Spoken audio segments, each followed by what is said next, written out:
In this lecture, we're going to talk about what the basic structure of an exercise program should look like. Now, I put several examples in the sidebar so you can download some sample exercise programs and get an idea of what they are supposed to look like.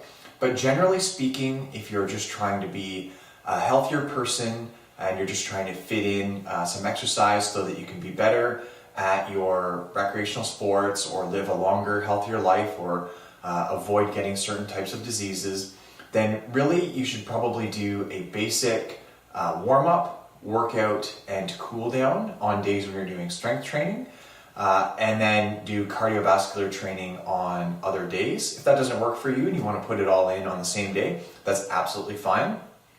And the order doesn't really matter in terms of whether you're doing strength training first or cardiovascular training first. I would recommend that you do the one that you like the least first, because what ends up happening is you'll start to get, you'll do the first set of workouts and maybe it's the stuff you really enjoy, and if you don't like another type of exercise, then you're a lot more likely to put it off or skip it and not do it at all. Or even better yet, what you can do is combine the two so you're doing both of them at the same time, which is actually, I think, the most beneficial way to exercise, because you save the most time and you get the most out of your training program.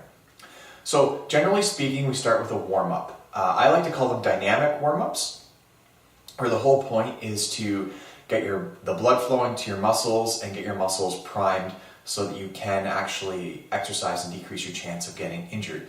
So in a typical warm-up, what I would have a client do is maybe 4 to 6 exercises that are mostly full body movement exercises combined with correction pattern or movement patterning exercises, so that they're not tired when they're trying to learn a new movement, or they re-groove the movement pattern before we actually start lifting heavy weights. So I'm going to show you in a demonstration in another lecture. We'll do a follow-along exercise and I'll give you some examples of what a typical warm-up might look like for someone.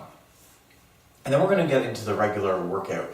So for a strength training workout, if you're combining the two types, so cardiovascular training and strength training at the same time, then I would recommend actually doing circuit style or superset style, where you're doing strength training combined with a cardio exercise combined with strength training exercise for about 3 exercises to 6 exercises, again, depending on what you're physically able to do and what sort of access you have to whatever types of equipment. So typically speaking, I would recommend that when you're first starting out, you do three sets of the same exercises for 8 to 15 repetitions, depending on what your level is. So the more repetitions you do, then the more you're going towards muscle endurance, and the fewer repetitions you do, the more you're going to strength. And I train most people in the strength range, so more likely 4 to 10 or 4 to 8 reps. But when you're first starting out, I would recommend more like 10 to 15, just because we want to get the movements correct first and make sure you can do everything properly before we step up your training into the lower rep range.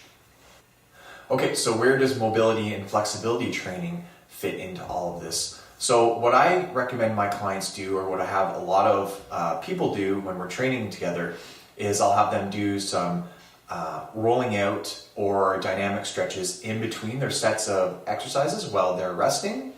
And then I'll have them do rolling out and stretches at the end of the workout once we've done all of the sets. So this does 2 things. One, it saves you time because you're always doing something and never just standing there catching your breath. And 2, it helps you decrease your chance of being sore and possibly becoming injured in future workouts.